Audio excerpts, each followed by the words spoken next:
no!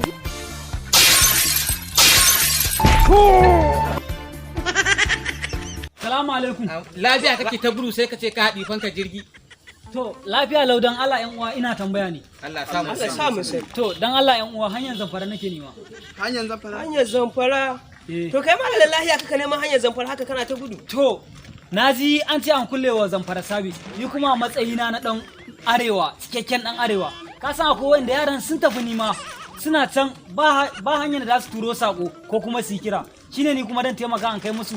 Ina so in bawa Zamfara mudu 12, Sakkwata mudu 12, Kebbi mudu 12. Idan sauran ya rage zan biya ta Katsinan ba saboda ka san su yan zare ba san hakkin makwabtaka ba. Shin yanzu kana nuhin nan sabis ne ka duro ga buhu? Ga hayaki nan, ga hayaki nan. Sabis na duro ga buhu. Sabis ga alama nan. Sabis. Mudu nawa? To gashi nan dai na auno ne ba iyaka. To kai malam, irin wanga tallafin gaggawa ai mota ya kamata ka shiga. Mota? Tab. Ai sauri nake. Kar in je in yi rashin sa'a in hau mota mai miƙelƙelin kazzabina. Mai ciwon dariya kenan. Mota mai ciwon dariya. A sai ka gane, ka ko in ne rashin sa'a na hau wannan motan sai kunkuru ma isa Madina babbar Abuja nan ba. Wannan gaskiya magana ka haka take. To ai kai dan uwa baka sani ba.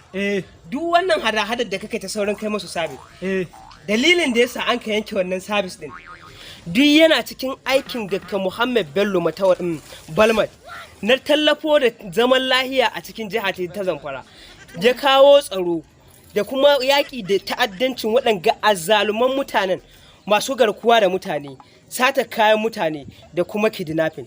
Cikin ƙoƙari ne ya ba wa talakawa tsaro waɗanga waɗanda za ka kai ma ya ba su aikin yi.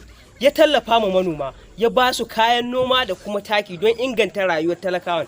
Ka san cewa yanzu ana cikin wani yanayi.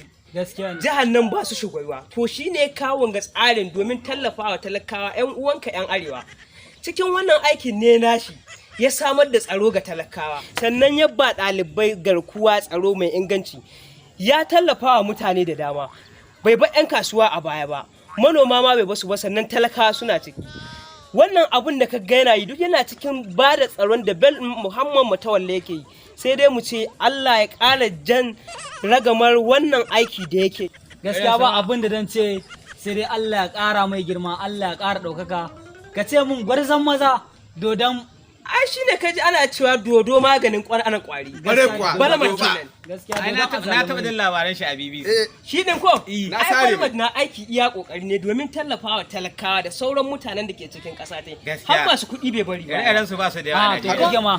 To talakawa ƴan uwana ƴan arewa ku yi haƙuri wannan yanke sabis ɗin ba an yi shi bane da wadan manufa an yi shi ne domin a tallafa mana. Kun san Allah ya ce a cikin Alkur'ani fa inna ma'al usri yusra inna ma'al usri yusra. Duk tsanani komai yayi tsanani maganin shi Allah. Gaskiya ne magana da sauki na. To don haka ƴan arewa ƴan uwana ku yi haƙuri. Ni ku ce ma kawai in koma.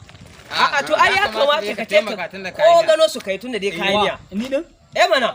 To ani ina shiga hanyar Zamfara nan ina ga igiya da samu saboda ni ma ba cikakken kwallon shege ne kana ganin. Kage baki.